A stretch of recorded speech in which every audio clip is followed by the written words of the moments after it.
Sir আমি ভিতরে আসতে পারি? Good afternoon madam, good afternoon sir. বসো। Thank you madam. Sir thank you. Dipankar, তুমি যে শার্টটা পরেছো হ্যাঁ স্যার। এটা কি বানিয়েছো না কিনেছো? হ্যাঁ স্যার বানিয়েছি। বানিয়েছো। কত দাম নিয়েছে এটার? স্যার 1250 টাকা লেগেছে। 1250 টাকা লেগেছে। এটা কিনলে কত টাকা দাম হতে পারতো? স্যার কিনলে প্রায় 2000 টাকা হতো। 2000 টাকা। আচ্ছা, মনে করো তুমি শপিং মলে শার্টটা কিনতে গেছো, হ্যাঁ স্যার। এটার তোমার কস্ট লেগেছে 2000 টাকা। হ্যাঁ স্যার। তো সেদিন কোনো একটা অনুষ্ঠান ছিল বা কিছু একটা প্রোগ্রাম ছিল যার জন্য তোমাকে এটা 15% ছাড় দিচ্ছে। তো সেই ক্ষেত্রে তোমার শার্টটার দাম কত হবে? তুমি কত টাকায় কিনবে সেটা? স্যার 1000 টাকায় কিনবো। পুরো একদম 50%, 15%, 15।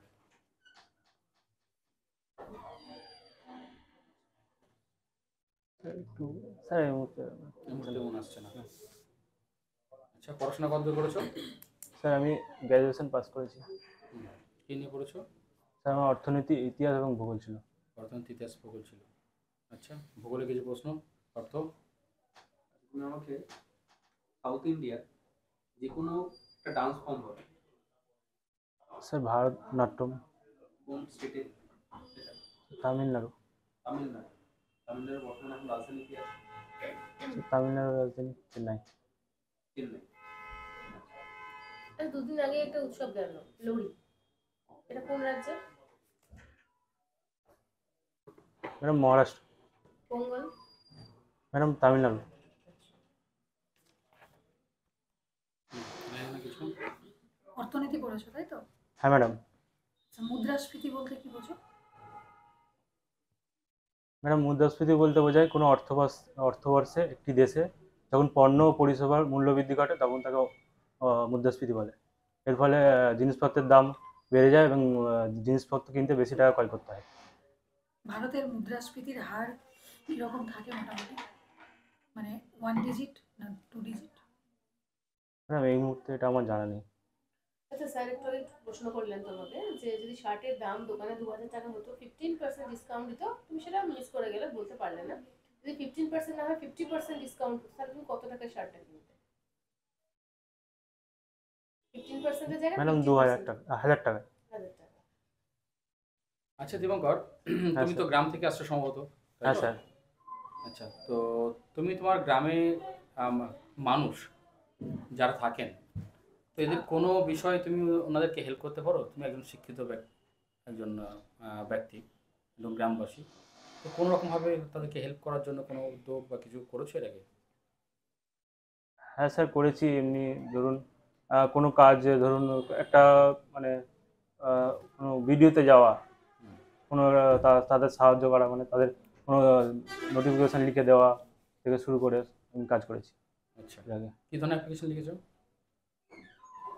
স্যার ওই কোনো পঞ্চায়েতে কোনো ডোমিসাইল সার্টিফিকেট তোলার জন্য হুম। এরকম কাজ করেছি। আচ্ছা।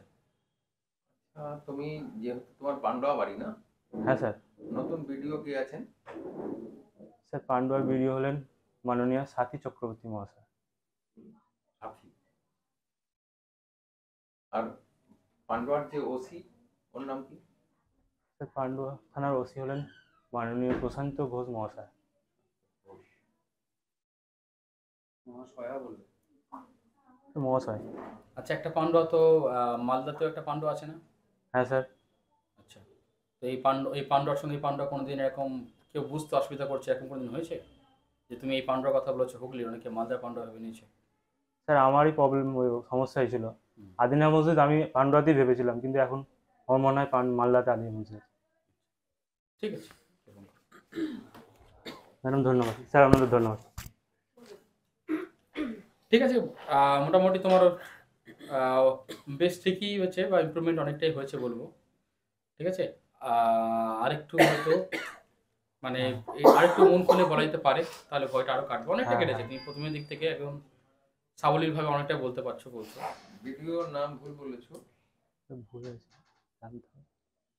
15% তুমি এটা তো হিসাব করে 15 × 23, 300 টাকা বাদ দিলেই তো হয়ে গেল, ও তাই তো? ঠিক আছে। আচ্ছা, যখন তোমাকে বসতে বললেন, তুমি ধন্যবাদ ম্যাডাম বললে, তারপর বুঝতে পেরে যে ভুল করলে, তখন তুমি আবার স্যার বললে।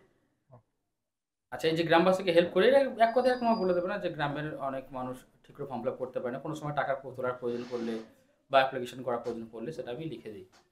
হ্যাঁ, এটা কেন জানতে চাইছি, তুমি কীভাবে কাজ করবে তার জন্য এটা দেখে নিতে চাইছে। ঠিক আছে, খারাপ হয়নি, ভালোই হয়েছে।